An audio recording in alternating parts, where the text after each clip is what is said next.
যেই মা সন্তানকে রক্তকে দুধ বানায় পান করাইছে, মার ভিতরে যে দুধ আসে, দুধ বাইনা ফারসিন ওয়া দামিন লাবানান খালিসা, মার রক্ত দুধে রূপান্তরিত হয়। মার রক্ত,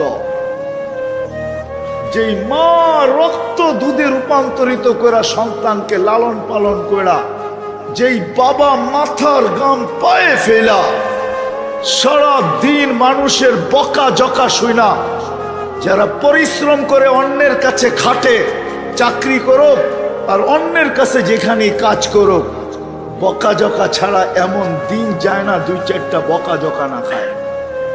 সত্য তো? বকা জকা বোঝেন?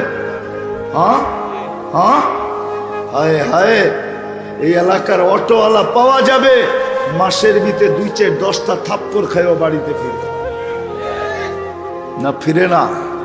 হ্যাঁ, কি যুবক রাগ হয়ে গেল?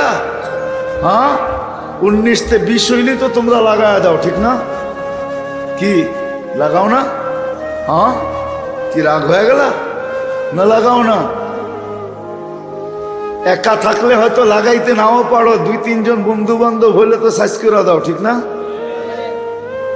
কিন্তু ওকে প্রতিদিনই অটো নিয়ে বাইর হইতে হয়। ও জানে আমার সন্তান, আমার বিবি, আমার সংসার। থাপ্পড় খাইলেই কি আর বকা জকা খাইলেই কি,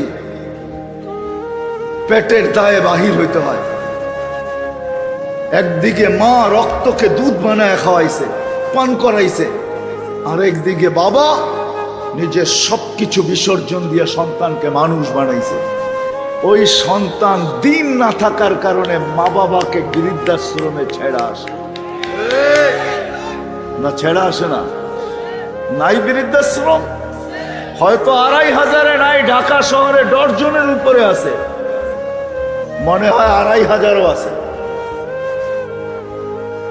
বৃদ্ধাশ্রম এখন ভালো ব্যবসা। সন্তান মা বাবাকে বৃদ্ধাশ্রমে রেখে আসে কেন?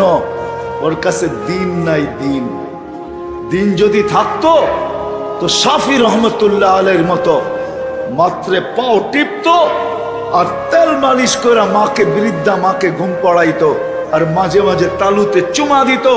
খুশিতে মা বলতো, বেটা পায়ের তালুতে চুমা, তো জবাব দিত, আমি আমার জান্নাতে চুমা দিয়া স্বাদ নিতেছি, স্বাদ, জান্নাতের স্বাদ নিতেছি।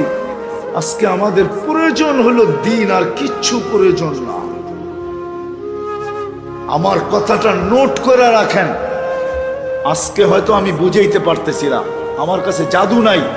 আমি ভাবি মাঝে মাঝে, আল্লাহকে দোয়া করি যে আল্লাহ এমন কিছু দেন না যে আমি আমার জাতির দিল ফাইরা ঢুকাইয়া দিতে পারি।